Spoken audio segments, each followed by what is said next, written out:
There's a sound that still made my chest drop years later, the hollow, mechanical click of the back gate latch. It used to be ordinary. I would hear it when I came home from a run or when Evan carried in trash.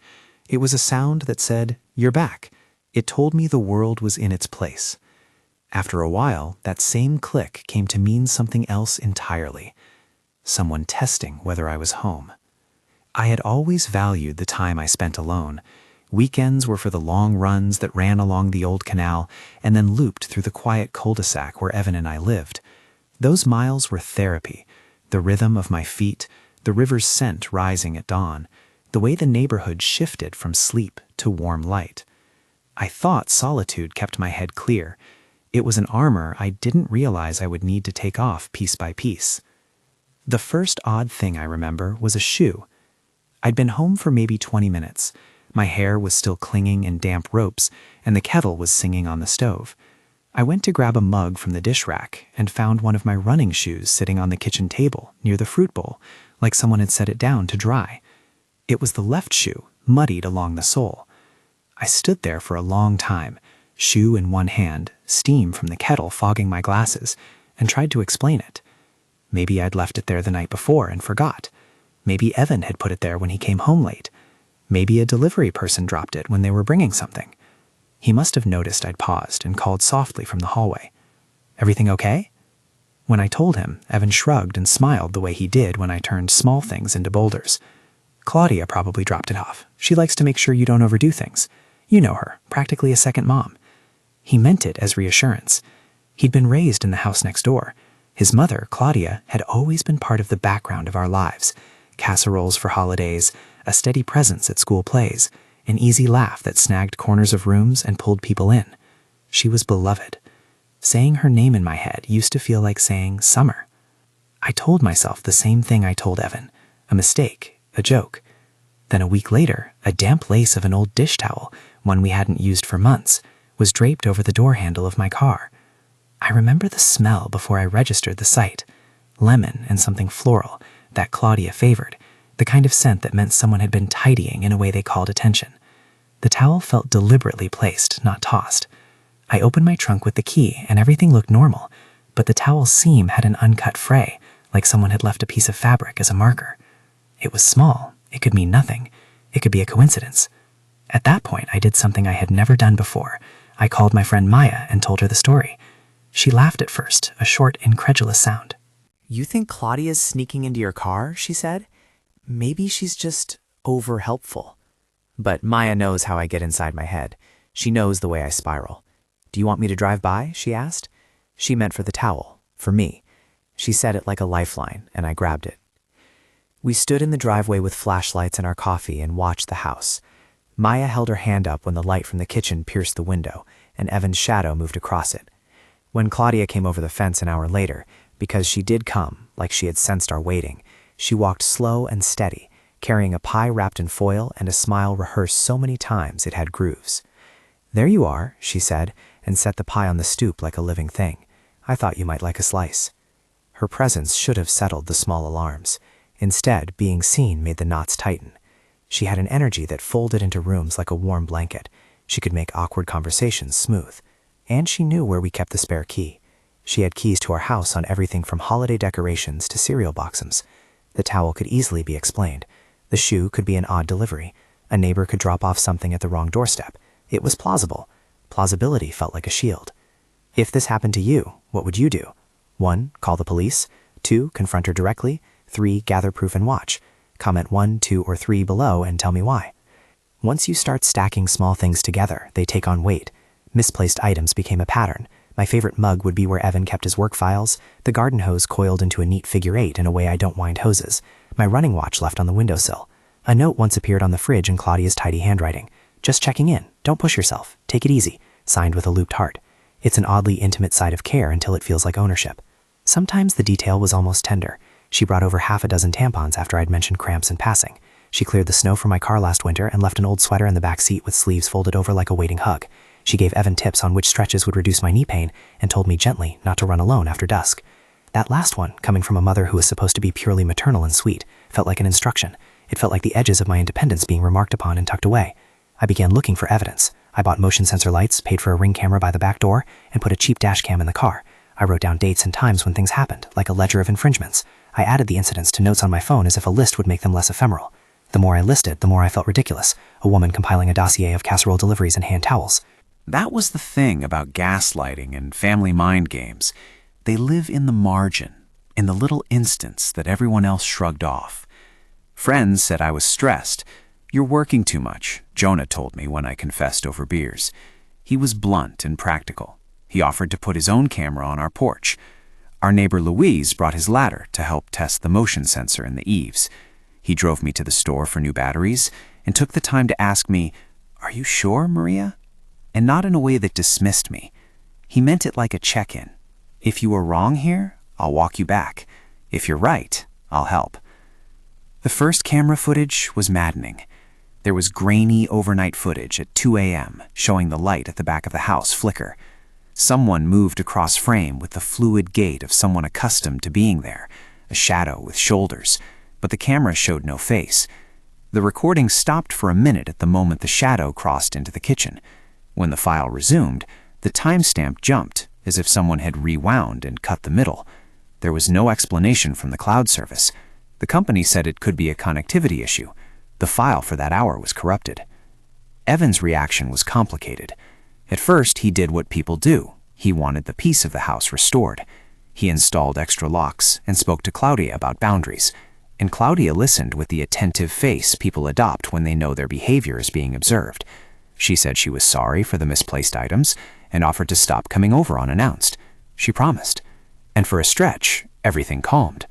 I believed in the reprieve, the way you believe in seasons. But patterns have a momentum.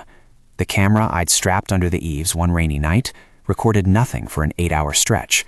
The motion sensor that had been reliable since the fall registered no motion between midnight and dawn, despite noise in the neighborhood, in the eggs and utensils left on the lawn post-breakfast by some careless teenagers. When I checked the camera the next morning, I found the micro USB cable unplugged and tucked under a flower pot, careful and deliberate, like a finger hiding a clue. When I took the camera in to show Ellen at the security shop, she frowned and tapped a screwdriver across the casing. "People get creative," she said. "You can't assume it proves anything." Her certainty had a soft cruelty. If someone wanted to be mean, unplugging's the easiest trouble. She told Evan he could file a report. He did.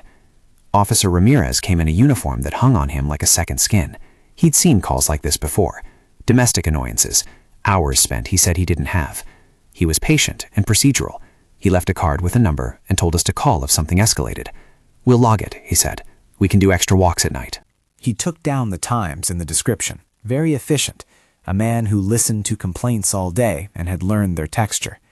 He looked at Claudia as if a neighbor dispute was a thing with both sides holding nails and boards, both liable. Claudia cried when I told her we'd filed. She sat at our kitchen table, the same table I'd found my shoe on, and squeezed my hands like I was a toddler. "I only wanted to help," she said. There was truth in that. It was a truth that coexisted with intent. "She's crossing lines," I told Evan that night. "It's not okay." He looked at both of us, between mother and wife, like they were switchbacks on the same road. "I know," he said. "I'll talk to her. I told her already." He said it again, more firmly, and I felt something small shift in me, a relief and a resentment. Having someone else carry the weight is both balm and a letdown. I wanted the freedom to live without asking permission to exist. The plan to catch her came from Jonah. He suggested a stakeout. He was pragmatic and liked the idea of a trap that relied on simple surveillance and lots of witnesses. "We'll sit in the car with camera ready," he said. "We'll get proof you can't ignore, something a phone can't erase." We picked a Saturday. Maya brought thermoses. Luis brought binoculars. Evan finally agreed to sit with us, though there was a shadow on his face as if he'd been awake thinking about how to hold both people he loved. We were careful to sound casual, to keep our voices sliced thin and ordinary, while the plan felt like a war we were reluctant to admit to. At 2 a.m, the gate clicked. I remember everything about the moment. The moon flattened to a coin, the neighbor's porch light out, my palms sweating on my coffee cup. Jonah's camera hummed. For the first time I felt the animal of myself, alert and fierce in a way I recognized and had liked. The gate latch sounded the way it had sounded when I would return from a run, like a welcome, only that night it was a test. Claudia was in the garden, moving through the hydrangeas like someone admiring flowers. The camera caught her silhouette and the way she paused at the birdbath. She carried something in her hands. We waited. When she stepped toward the back door, the footage blurred for a second like a breath fogging the lens. Then it went dark. Someone had tossed a blanket over the camera from outside the frame, or angled it down. That's what Jonah said later, in an attempt to make sense of the jump to black. She must have prepped for this, he muttered, circling the house to see if there were any prints. There were none. There was only the broken rhythm of a night interrupted. The next day, when I confronted Claudia, she reacted with a softness I could not parse. "I went out to water the hydrangeas," she said. "I saw your light off and thought you might be cold. I wanted to check." Her hands were empty and warm. "I never meant to scare you." She kept that practiced air of contrition that people use when they know they've been seen as human and potentially cruel. Her apology had shape and texture. It fit. At the family dinner a week later, an attempt to hold everything together under the pretense of ordinary life, my father watched the conversation like a man watching a storm gather in the distance. Evan sat between us, a buffer, who, on some nights, tilted toward his mother in ways that felt defensive. The family dinner itself was a carefully choreographed denial. The casserole sat in the center like a peace offering. We drank wine and laughed at old stories, and then the talk brushed against the raw wound when I asked, as casually as I could, "Claudia, did you?" She put her hand over mine mid-sentence and smiled. "We've all worried about you," she said. "You push yourself so hard. You've always been someone who disappears into things."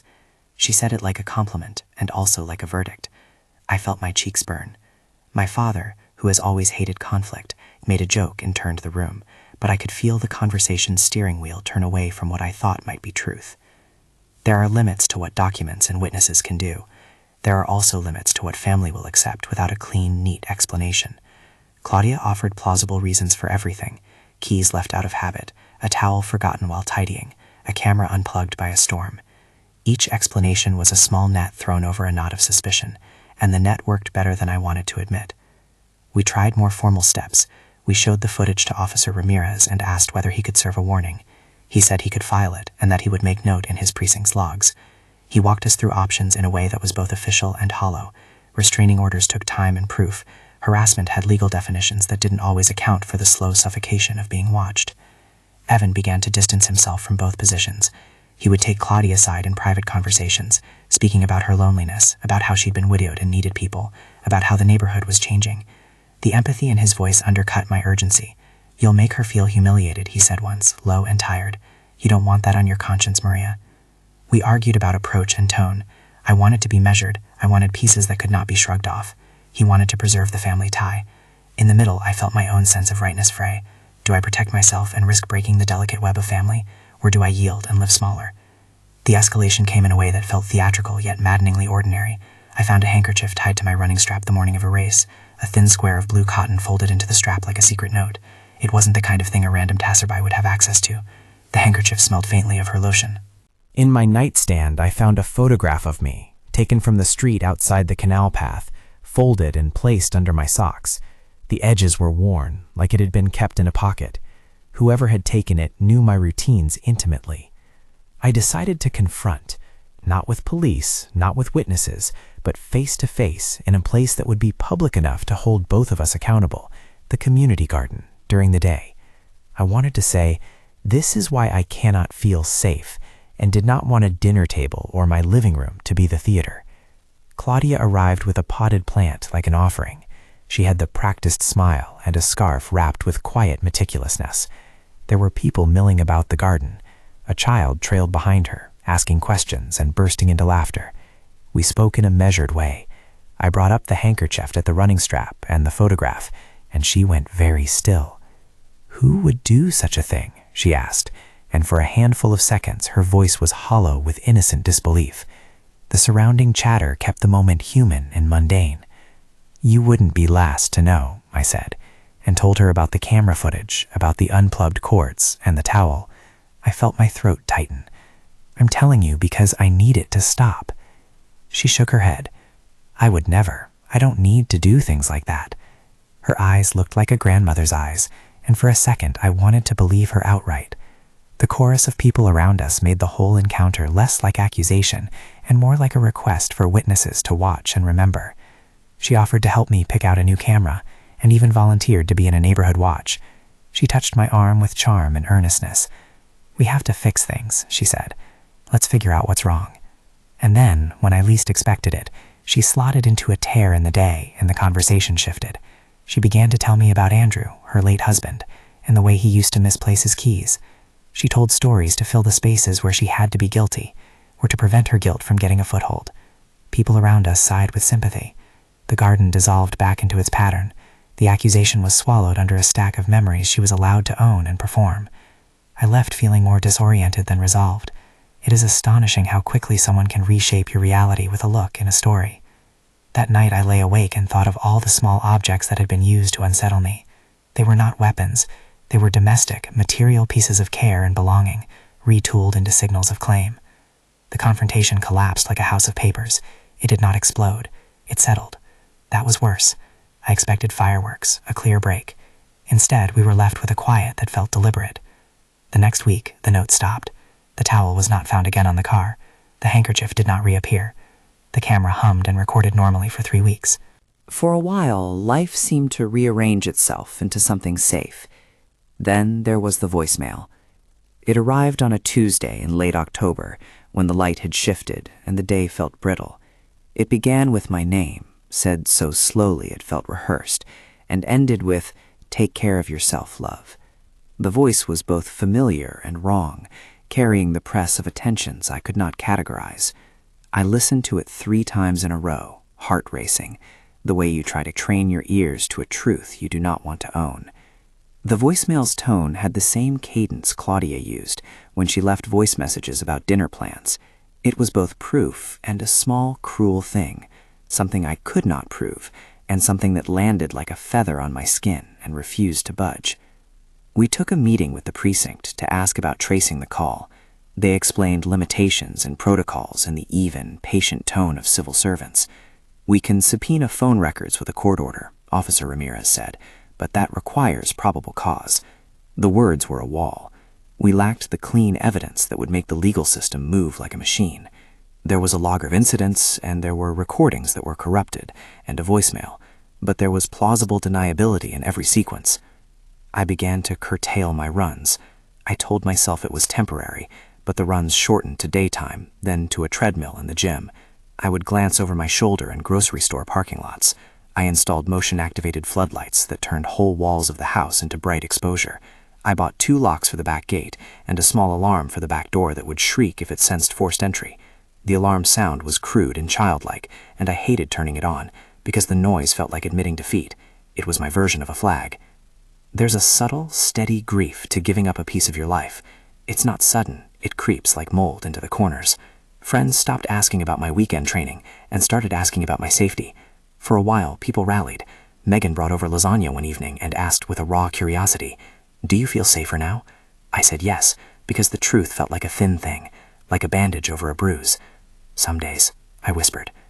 Then months passed with little to note besides cautious habits. The household had settled into a different pattern.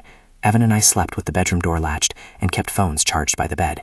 He would go out jogging and come back with a grin, as if he'd conquered a world I couldn't inhabit. Sometimes he would ask me how I felt about going out to dinner with his mother, and I would include as many qualifiers as possible, if she's nice, or if it's a public place. He would nod, choose his words like a man walking a line. The manipulation stopped for a season. I kept my camera footage for evidence, and because the act of archiving calmed me more than anything, it was documentation and therapy at once. I learned, with a kind of hard schooling, to value certainty I could make for myself. I bought stronger locks. I never ran at dawn again. I learned how to ask for help in a way that didn't sound like accusation. I learned that boundaries can feel lethal when no one has handed you the language to hold them. Then, one spring, months after the notes had ceased and the alarm had become the background music of our lives, I found something tucked beneath the wiper of Evan's car. A single ceramic mug, the same one he'd given me 5 years prior, the cup with a chip on the rim that fit my thumb. It had a daisy painted on the side and a crack down its belly. Inside it, someone had folded a small scrap of paper. My first thought was relief. I thought perhaps someone had returned a mug they'd borrowed. Then I opened the scrap. It read in careful script, "Hope you're drinking enough water. Loved, Possession." It was the smallest. I put the mug on my kitchen table. I didn't call the police. I didn't go to Claudia and demand an explanation with a gathered crowd. I sat down with Evan at the table, and we ate cereal in silence. I felt anger and fatigue spin together like two dancers I no longer wanted to invite into the room. "I don't want to cause a scene," Evan said finally. His voice was thin. "I know," I said. I believed him. I also believed that saying "I know" was not the same as condoning. It was the conditional we live in with relatives who do harm in the name of care. It's how people negotiate their ties to blood. There are nights where I still hear the gate click. It comes sometimes in my dreams, a small mechanical sound magnified into a thunder. I flinch at the sound of a voicemail tone. I look at the back door before I curl up and sleep. My life narrowed in ways that felt like both protection and loss. I had to trade a piece of my fundamental freedom for a sense of safety that was only partial. There are still things I do that stubbornly belong to the person I used to be. I take walks in daylight, sometimes with Maya pushing her stroller, sometimes with Jonah's camera slung over his shoulder like a talisman. I have learned that community matters, that neighbors who watch out for each other create small, hard fortifications. Luis still checks the porch light now and then, and he usually leaves a note on my mailbox the way an old watchman would leave a flag. How the whole thing ended, in the legal sense, was unresolved. There was no arrest, no judge, no closure. There were only accommodations in an uneasy truce. Claudia continued to visit at times. She would sit with Evan on the porch and talk about the garden.